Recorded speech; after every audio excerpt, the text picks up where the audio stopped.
Hey friends, it's Mr. S, and I'm back today to do something a little different with you guys. So, one of my favorite things to do is art, because it's a way for us to express ourselves, to get our feelings out. And one of the things that really bugs a lot of teachers is something called Eckers. And not that it's a bad thing, but sometimes it's difficult to find ways to match all the requirements for Eckers. And I'm here to tell you guys one of the easiest, fun, simple, kind of messy, but not really ways to meet the standards for Eckers as far as art while having a fun time and letting children explore and use different materials that they might not use all the time.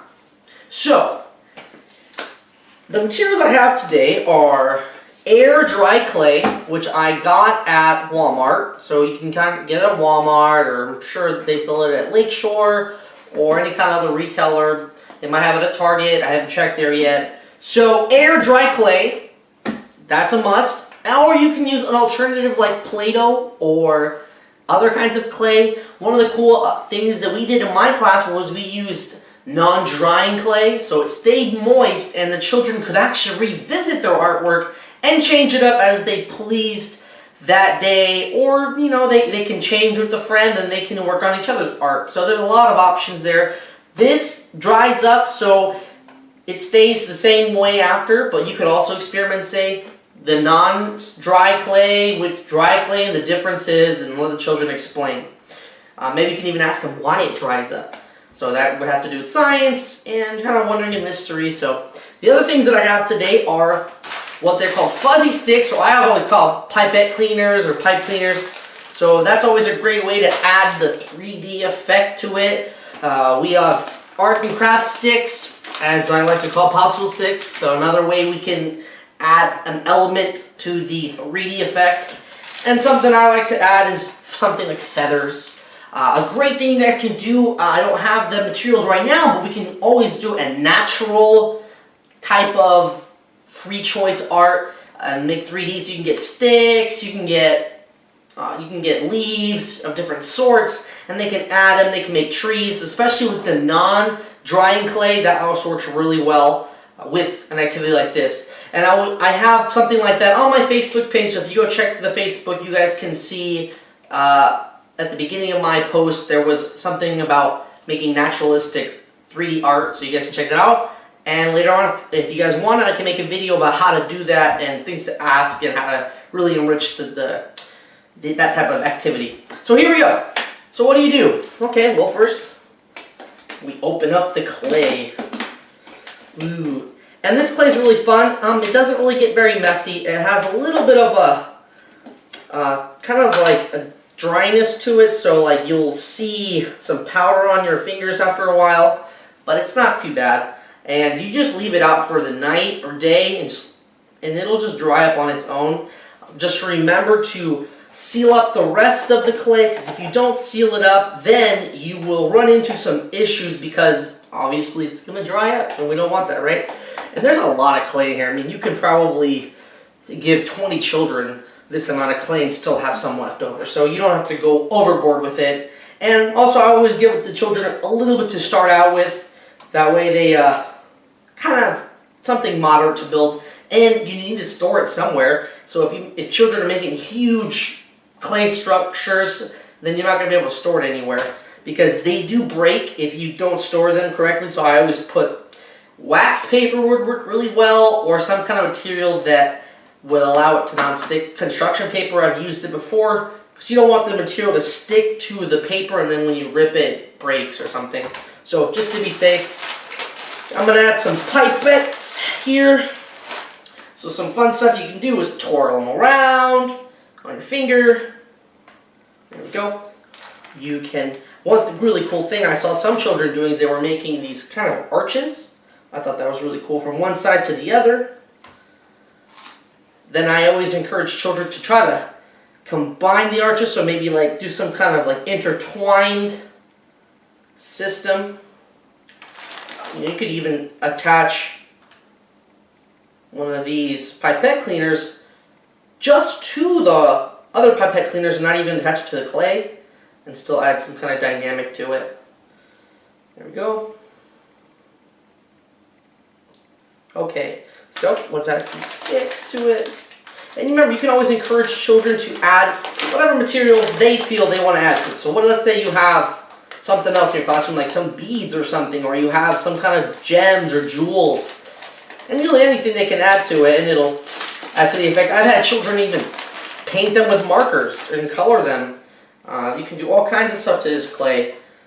Add some stuff here. You can even see what happens if you attach the dry clay and mix it up with the non-drying clay. See what happens there. Ask the children to help you write some kind of observation about what would happen. And the possibilities are endless here. Okay. You can encourage children to use multiple colors. Count how many feathers are you going to use? Oh, I'm going to use 3 feathers. Wow. And did you decide to use any other colors for the pipettes? Yeah, I want to use blue. Oh, I see that you're using a blue one. Did you think about using a red one? You know, I think I do want to use a red one. So we can always encourage them to add other colors.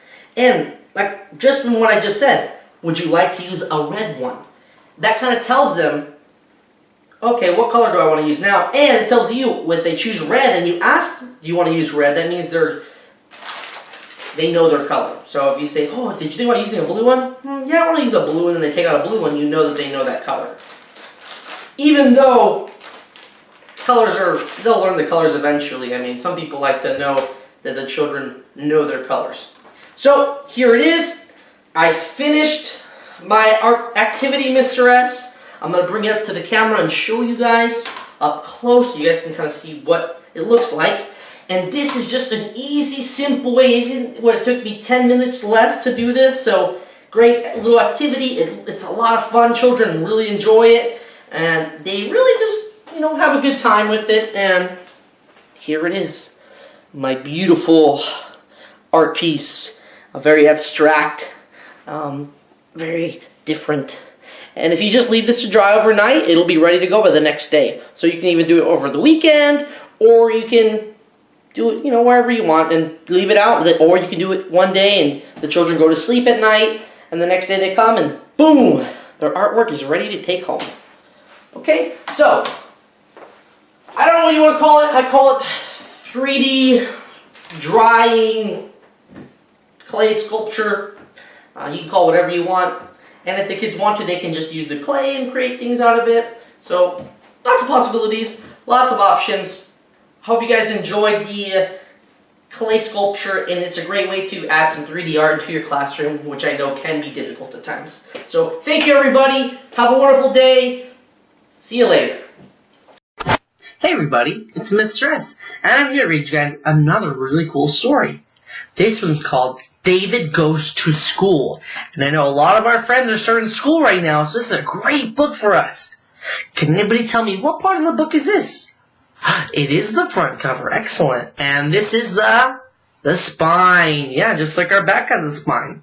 This is the back cover, excellent. Who writes the story? The author. And who does the pictures? The illustrator, yes. And for this book, the author and the illustrator are the same person. It's by David Shannon. David goes to school.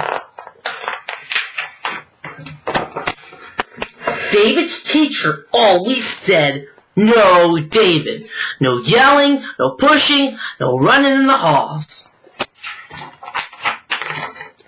David, you are tardy." See, David's late to class again. And then when we're late to class, we miss out on a lot of cool activities. And sometimes we have to be last because we come late. Sit down, David. How many times should our teachers tell us to sit down? One time. It should only take one time. It looks like David's also making a face at his teacher. That's not very nice either, because the teacher just wants to help him, but David's making a face. David, don't chew gum in class. Uh-oh. Looks like David's gonna put the gum on the wall. And he's making a big mess. Look at all the germs on his hand. Now they're going to be inside of his mouth, too.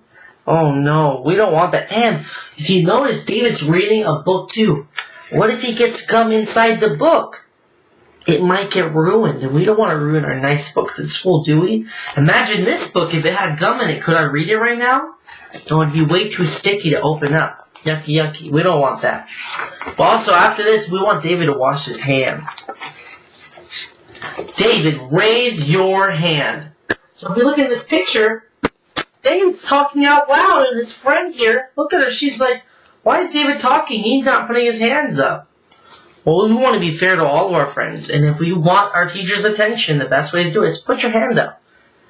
Because if we talk out loud, she's not going to listen to us. She's going to be very upset.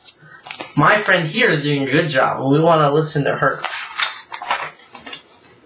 Keep your hands to yourself. How would you feel if someone tried to put paint in your hair? That wouldn't be very nice. Where do we put paint? You guys know? We put it on paper. Or we can put it on a canvas if you have a canvas. But not in people's hair, unless they say it's okay. But not until then, I think we're better off putting it on paper. Pay attention. Where's David looking? He's looking outside at the clouds. He's looking outside. Oh, and I see, look at that cloud. It looks like a dinosaur. And that one looks like a face. And we have a rocket ship. Maybe it's going to go to the moon. And a potato. What? A potato? And a globe? Look at the globe where we live. But David's not paying attention to who? The teacher. And sometimes I know the clouds look like fun, right? We want to pay attention to the clouds. But if we don't pay attention to the teacher, we're not going to learn what we were supposed to learn that day. So we always want to pay attention to the teacher, and we can pay attention to outside when it's time to go outside. Wait your turn, David. So David walked all the way to the front, and look at all the friends' faces.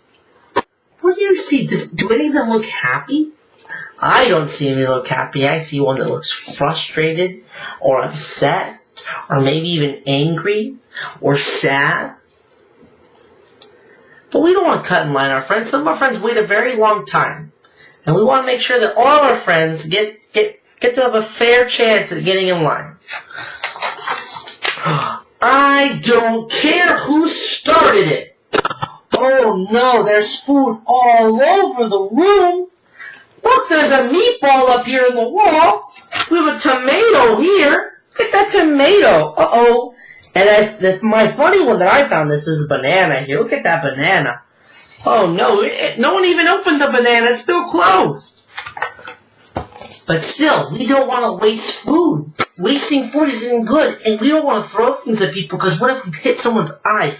Imagine someone gets hit in the eye with a banana. It's not going to feel very good. We don't want to throw around the banana. We don't want to throw on the trays either. So we got to be very careful with my friends. We want to be safe at school. So that way we can keep coming back and we're not at the doctor's office. David, recess is over. So what? David's all alone and all the friends are gone and all the teachers are gone. David's not going to be safe outside by himself. Uh-oh. We should probably tell David to go inside. Let's go and say, hey, David, recess is over. You should go inside. Okay, so David said he's going to go inside. He wants to go to the library, but uh-oh. He's not using his inside voice here, and he's being very loud. So, as you can tell here, my friend was trying to enjoy her book, and just like in the library area that we were at, if someone makes too much noise, it's hard to pay attention to our book. Some people need a lot of quiet to pay attention and think in their head. So if David wants to be loud, where can he go? Outside. Maybe he can go outside. Or maybe he can go to the music area. Or maybe he can go to the block area where he can talk to my friends, or even the house area. Maybe he can go inside the house area and talk to my friends. But not in the library. We gotta be quiet in the library. Again? Uh-oh. What's David doing here? He's doing the potty dance. But why did the teacher say again? Maybe it's because David already went many times to the bathroom. Maybe he's pretending he needs to go to the bathroom. I don't know. We'd have to ask the teacher. But If you need to go to the bathroom, I suggest go to the bathroom because we don't want you to go on yourself. That wouldn't be very good. We want you to stay dry, okay? So go to the bathroom if you need to go. Just remember to tell your teacher. That's it, mister. You're staying after school. What is David doing? Look at all this cool drawing he has. But, where are they? Are they on the table? Yes, they are. And they should be on a piece of paper. So we're going to ask David, say, David, that wasn't very nice. And you should have done it on a piece of paper. So I need you to clean the tables. So let's see if David's going to do that. He did. Look, David, have you finished? Look how happy he looks. He cleaned all the tables. Look, one of the tables even has a sparkle on it because it's so clean and shiny. Good job, David. Look what David got. He got a gold star from his teacher. That means he did a very good job for that. Now, he did have a very hard day that day. David didn't listen the whole day, but he did listen at the end, and the teacher rewarded him for listening. So sometimes we can have a reward, like a sticker, when we do a really good job. But not always. Sometimes we need to do good jobs because we want to do a good job, not because our teacher tells us to.